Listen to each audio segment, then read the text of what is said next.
Le président Abdel Fattah el-Sisi a présidé la première réunion du Conseil suprême de l'investissement, en présence du Premier ministre Dr Moustapha Madbouli, de M. Hassan Abdallah, gouverneur de la Banque centrale, et des ministres, des responsables et des représentants du secteur privé parmi les membres du Conseil, selon le porte-parole de la présidence, le conseiller Ahmed Fahmi.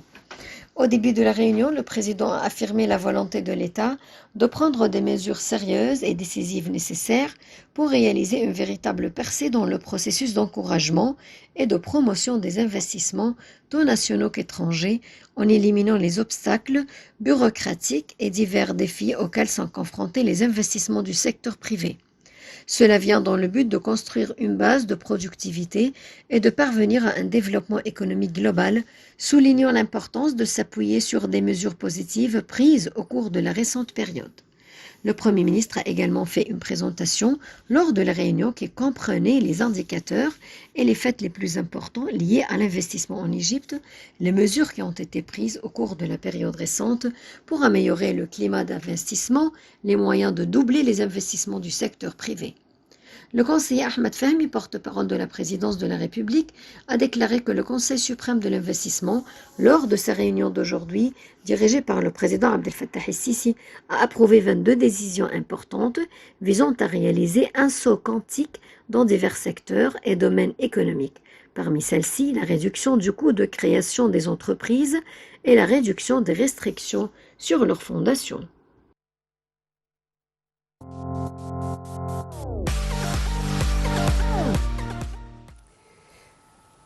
Voilà, donc c'était la carte ou, si vous voulez, la vision de cette restructuration du climat de l'investissement avec plus de facilité, plus de rénovation sur le plan structurel, mais aussi sur le plan des réformes au niveau judiciaire.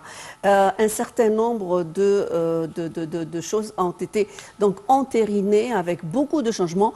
On va jeter un regard tout de suite sur les principaux 20 nouvelles changements au niveau de la carte de l'investissement en République arabe d'Égypte, toujours au micro de Shahinez Esmail.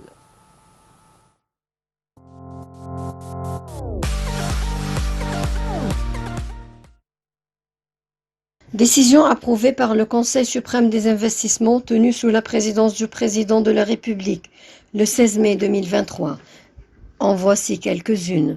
En ce qui concerne les restrictions à la création de sociétés, un projet de décision a été approuvé pour étudier la modification de certains articles de règlement d'application de la loi sur l'investissement numéro 72 de 2017 et un projet de décision visant à modifier le texte de l'article numéro 34 de la loi sur l'investissement numéro 72 de 2017 pour permettre l'octroi de licences aux projets d'industrie basés sur le gaz naturel comme l'un des intrants de production pour travailler dans le cadre du système de zone franche.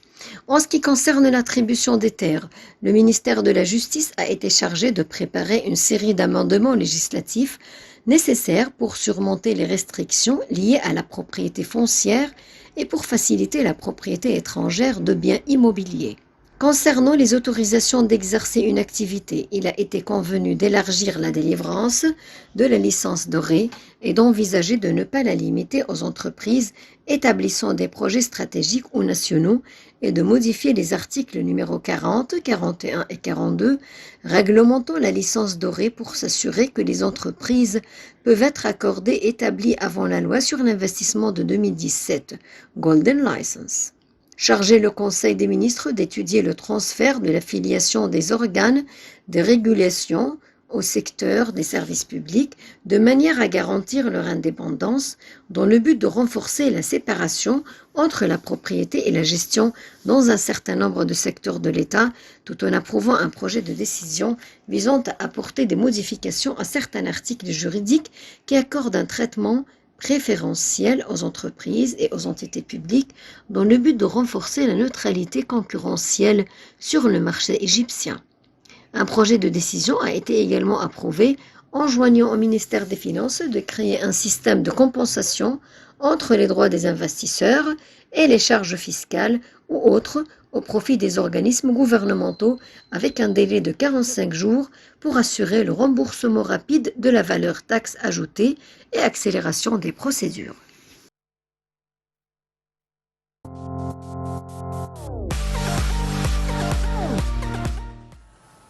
Et pour discuter de l'importance de cette nouvelle réglementation, de cette nouvelle panoplie de facilités, encore davantage pour pouvoir booster l'économie dans le sens de l'amélioration du climat de l'investisseur, que ce soit sur le plan intérieur ou sur le plan même des exportateurs étrangers. Nous avons le plaisir d'avoir au bout du fil Monsieur Raouf Ghafar, notre analyste politique et également économique.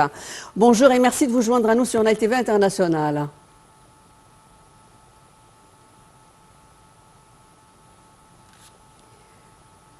Allô, vous me recevez?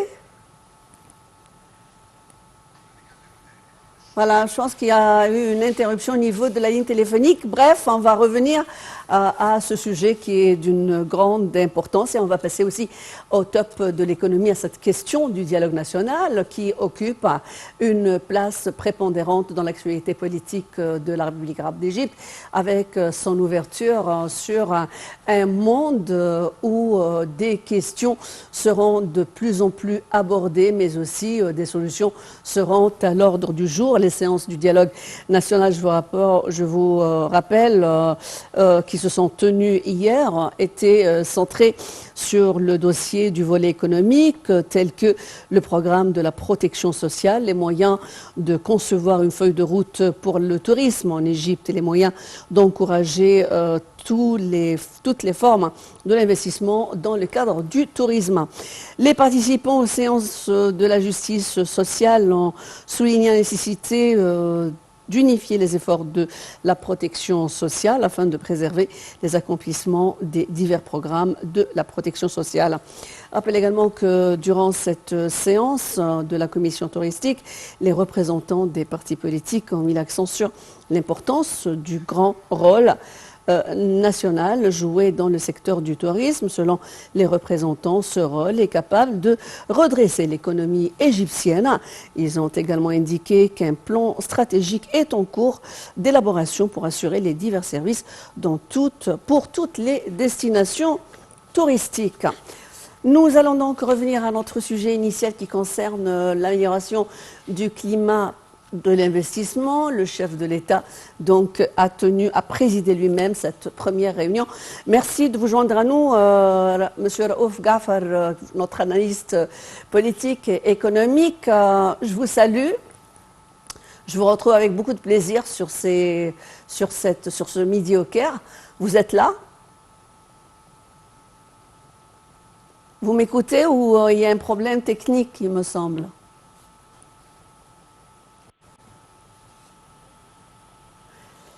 Alors, Monsieur Raouf Ghafar, ouais, je pense que voilà, on a vraiment certaines difficultés donc pour joindre Raouf Ghafar et si on aura l'occasion, donc on le retrouvera dans quelques instants. Et on va passer à l'actualité politique qui a aussi une très grande importance, c'est la participation de notre ministre des Affaires étrangères, Sameh Shoukry, qui est parti à destination de Jeddah pour la préparation du sommet arabe qui se tient en Arabie Saoudite. Et donc les réunions se tiennent aujourd'hui. C'est des réunions préparatoires du Conseil de la Ligue arabe au niveau des ministres des Affaires étrangères avant ce sommet qui est prévu pour le vendredi prochain en Arabie Saoudite. Le porte-parole du ministère des Affaires étrangères, le conseiller Ahmed Abouazid, a déclaré que M. Shoukry participe aux réunions du Conseil des ministres des Affaires étrangères arabes et examinera également l'agenda et les projets de loi qui seront discutés lors du sommet. Il participe également à plusieurs comités ministériels compétents de plusieurs dossiers régionaux.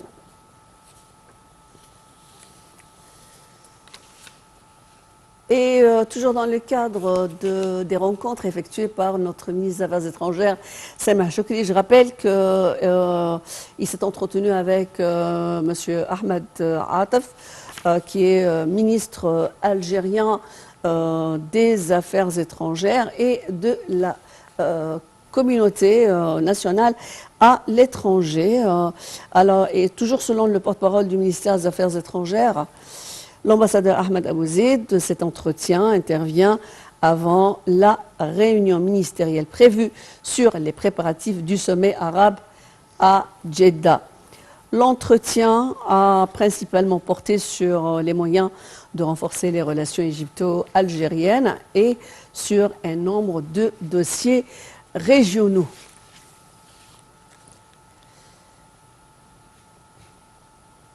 Bien sûr, la concertation arabe est de taille aujourd'hui avec ce sommet qui va être marqué par la présence, la réintégration de la Syrie après une très longue absence dans le cadre de ce sommet qui se tient, le sommet arabe qui se tient à Jeddah. Toujours dans l'actualité du ministre des Affaires étrangères égyptien, Sameh Choukri, il s'est également entretenu avec le ministre tunisien des Affaires étrangères, de l'immigration et des Tunisiens à l'étranger, Nabil Ammar. Cette rencontre qui a eu lieu entre les deux ministres des Affaires étrangères se place avant le début de la réunion ministérielle préparatoire du sommet arabe de Jeddah. Je rappelle également que le porte-parole du ministère des Affaires étrangères, l'ambassadeur Ahmed Abouzid, a déclaré que la rencontre avait abordé les moyens de soutenir la coopération étroite et continue pour renforcer les relations bilatérales qui existent, qui sont de longue date, vraiment fraternelles et profondes, qui lient l'Égypte à la Tunisie.